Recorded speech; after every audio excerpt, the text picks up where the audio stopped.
ආයිබෝවන් තරිඳුවෙන් දිල්මිනි YouTube channel එකට ඔයාලව ආදරෙන් පිළිගන්නවා. ඉතින් මේ වෙලාවේ අපි මේ ඇවිල්ලා ඉන්නේ ඉතාලියේ වැනීස් වල මාකෝ පෝලෝ ඉන්ටර්නැෂනල් එයාපෝට් එකට. ඉතින් අපේ කලින් වීඩියෝ එක බලපු ඔයාලා දන්නවා මේ වෙද්දි අපි ඉතාලියේ වැනීස් වල තමයි ඉන්නේ. ඉතාලියේ දවස් 3ක් විතර ගත කරලා අද අපි වැනීසියේ ඉඳලා ප්‍රාන්ශයේ පැරිස් වලට යන්න තමයි මේ පිටත් වෙන්න හදන්නේ.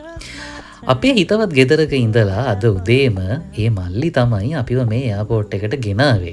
ඉතින් පාන්දර මාපු නිසා ගොඩක් ලොකු බඩගින්නක ඉඳලා අපි ආපු ගමම්ම රෙස්ටොරන්ට් එකකින් කාලා දැන් මේ අපේ පාස්පෝර්ට් ක්ලියර් කරගන්න තමයි යන්නේ. පාස්පෝර්ට් ක්ලියර් කරගන්න ලොකු වෙලාවක් ගියේ නෑ. අපි එහෙමම අපේ ෆ්ලයිට් එකට ආවා. වැනීසියේ ඉඳලා පැරීසියට යන්න අපි තෝරගත්තේ ප්‍රංශයේ ජාතික ගුවන් සේවය වන එයා ෆ්‍රාන්ස් කියන ගුවන් සේවය. මේ ෆ්ලයිට් එකේ අපේ සීට් තිබුණේ නම් පිටිපස්සේ. හැබැයි පැය 2කට ආසන්න මේ ගුවන් ගමන හරිම සනීප ගුවන් ගමනක් විදිහට මේ එයා ෆ්‍රාන්ස් ගුවන් සේවය අපිව එක්කගෙන ආවා. ඉතින් අපිත් එක්ක එකතු වෙලා ඉන්නකෝ කොහොමද මේ වැනීසියේ ඉඳලා පැරිසියට ගියපු අපේ ගුවන් ගමන කියලා බලන්න. ඉතින් මේ ගුවන් ගමන ගොඩාක් ලොකු ගුවන් ගමනක් නෙමෙයි නිසා පැය 2ක් විතර ගමනක් නිසා අපිට මහා ගොඩක් ලොකු මීල් එකක් මේ ප්ලේන් එකෙන් හම්බුනේ නෑ. හැබැයි අපිට රසම රස බිස්කට් එකකුයි රසම රස බීම එකකුයි මේ එයා ෆ්‍රාන්ස් ෆ්ලයිට් එකෙන් හම්බුණා.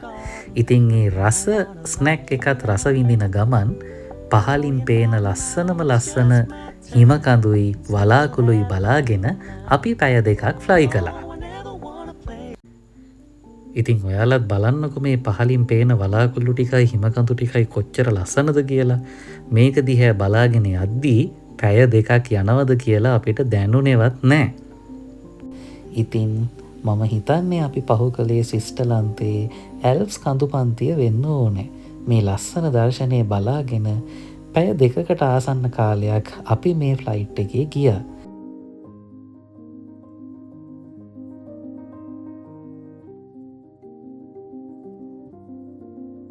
ලස්සන්ටම ලස්සන කොළ පාටට පහලින් පේන මේ වගාවීම් ටිකත් බලාගෙන අපි දැන් යන්නේ ප්‍රංශයේ ගුවන් තොටුපළින් ලෑන්ඩ් කරන්න.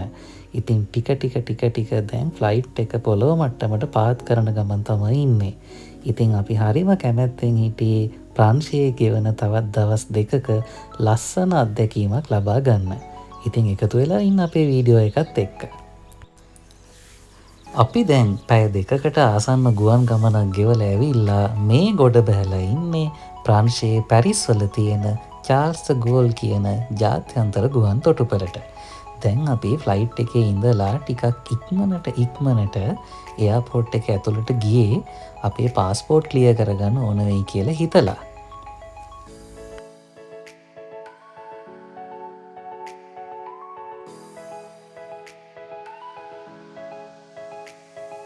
ඉතින් ඔයාලව හැමෝම අපි ආදරයෙන් පිළිගන්නවා ප්‍රංශයේ පැරිස් නුවරට.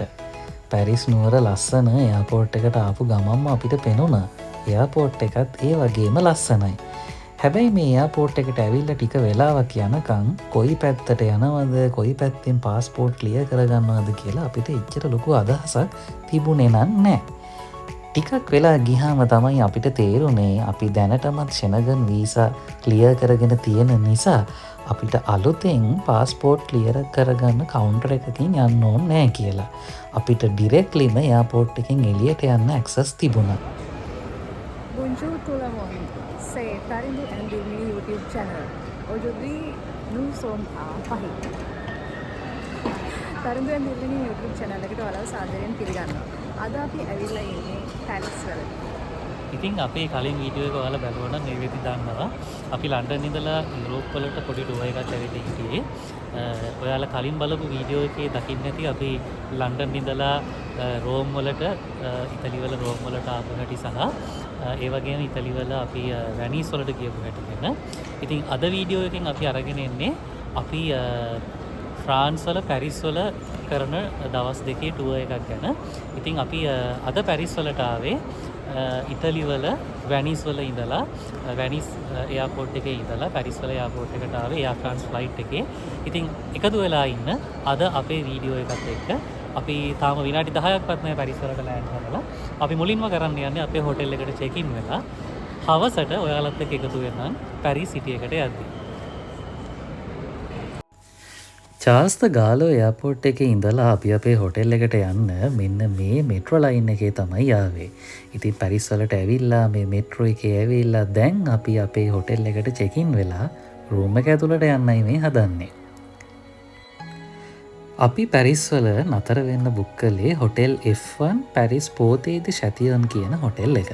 මේක බජට් හොටෙල් එකක් වුණාට ඇත්තටම අපිට දවස් දෙකක් ගෙවා ගන්න අවශ්‍ය වෙන හැම දෙයක්ම වගේ මේ හොටෙල් එකේ තිබුණා.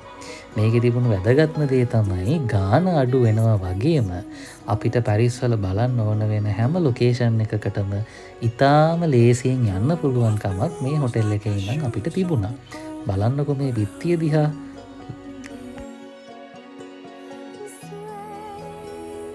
කොහමද අපේ බාත්රූම් එක ඔක්කොම පැත්තක තියලා මුලින් නාගමුද?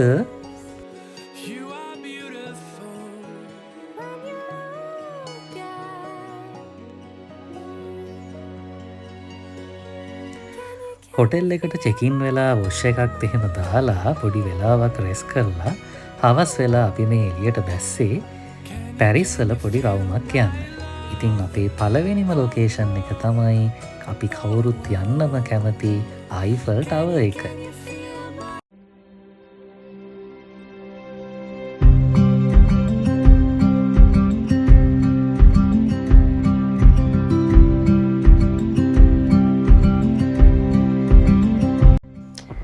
මම හිතන්නේ අපි මේ අයිෆල් ටවර් එක බලන්න ආවේ වැඩිපුර කට්ටිය අයිෆල් බලන්න එන පැත්තෙන් නෙමෙයි. අයිෆල් ටවර් එකේ පිටිපස්ස පැත්තෙන් වගේ කිව්වොත් හරි මං හිතන්නේ. ඒ නිසාමද මන්දා වැඩිය සෙනග තදබදයක් නැතිව අයිෆල් ටවර් එක බෑග්ග්‍රවුන්ඩ් එකෙන් පේන විදිහට ලස්සන ෆොටෝ ටිකක් ගන්න අපිට මේ හවස පුළුවන් වුණා. මං හිතන්නේ අපි ඒ ටවර් එක බලන්න ආපු පැත්තේ තිබිච්ච හොඳකම. අයිෆල් ටවර් එක ගාවට ඇවිල්ලා අපි ඇවිදපු අපි කරපු කියපු හැමදේම අපිට ඔයාලත් එක්ක ෂෙයා කරගන්න වෙලා මදි වෙයි.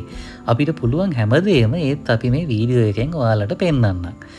අයිෆල් ටවර් එක වටේ ඇවිදගෙන යද්දී මේ ටවර් එක ඉස්සරහ පැත්තෙන් තියෙන්නේ අපි කවුරුත් දන්න ලෝක ප්‍රසිද්ධ සේන් ගඟ. ඉතින් මේ සේන් ගඟේ බෝට්ටු සවාරි අනේක ලෝකෙ ගොඩක් සංචාරකයෝ කරන්න කැමතිම දෙයක්. මේ තිබිච්ච පොඩි හීතල කාලගුණේ කාල වේලාව අඩුකමයි නිසා අපිට මේ සේන් ගඟේ බෝට්ටු සවාරියක් යන්න නම් හිතුන්නේ නැහැ. හැබැයි අපි ගඟ අයිනට වෙලා ගොඩක් වෙලා මේ ගඟේ සිද්ධ වෙන සංචාරකයෝ කරන කියන දේවල් දිහා හරිම ආසාවෙන් බලාගෙන හිටියා. ඒ වගේම මේ හරිය පුරාම රසම රස කෑම දෙන ගොඩාක් රෙස්ටොරන්ටුත් අපිට හම්බ වුණා. අයිෆල් ටවර් එක වටේ පැය ගානක හවස් වරුවක් ගත කරලා ගොඩක් රෑ වෙලා අපි දැන් මේ ආපහු අපේ හොටෙල් එකට යන්න තමයි පිටත් වෙන්නේ. බලන්නකෝ අපි අයිෆල් ටවර් එක ගාව ගත්ත ෆොටෝ ටිකේ ලස්සන.